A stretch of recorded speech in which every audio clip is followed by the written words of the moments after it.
That money was better invested in this family, Gary said, as if he was doing me a favor. I used it to improve our house, pay our bills. You benefited from it. You used it to buy yourself a boat, I shot back, and a motorcycle, and that expensive watch collection. Don't pretend you were noble. Gary's face turned red. I earned that money. I'm the one who's been here every day, dealing with your attitude, your problems, your needs. Your father sends a check and thinks that makes him a parent? You know what makes someone a parent? Actually wanting to be in their child's life, something you prevented for 12 years. Mom finally found her voice. Gary told me your father was dangerous, that he had anger issues, that contact would be harmful. And you believed him? Without question? For 12 years? I was protecting you, she repeated weakly. You were protecting yourself. It was easier to have Gary handle everything than deal with a complicated custody situation. The truth was starting to crystallize in ways I hadn't expected. This wasn't just about stolen money. This was about a systematic campaign to erase my father from my life so Gary could play the hero. I thought about all the Father's Day cards I'd been encouraged to make for Gary. All the times people praised him for stepping up to raise another man's child. All the times I'd felt obligated to be grateful for his presence in my life. Meanwhile, my real father had been watching from parking lots,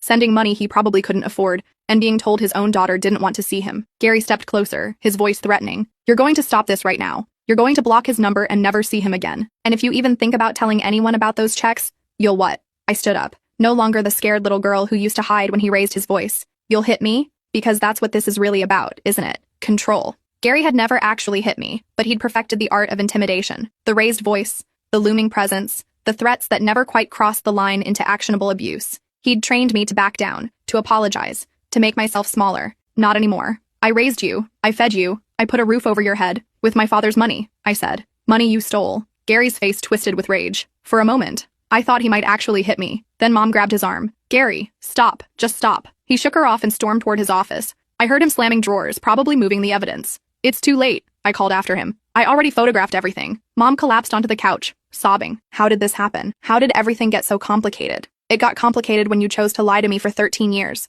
I sat down across from her, studying the woman who'd given birth to me, but had let someone else decide whether I had a relationship with my father. She looked older than her 42 years, worn down by whatever dynamic she had with Gary. I thought I was doing the right thing. Gary said your father was unreliable, that he'd hurt you the way he hurt me. How did he hurt you, Mom? Because from what he told me, you guys just grew apart after I was born. She looked up, tears streaming down her face. It wasn't that simple. Then explain it to me. Mom took a shaky breath, and for the first time in years, she actually looked me in the eyes while talking about my father.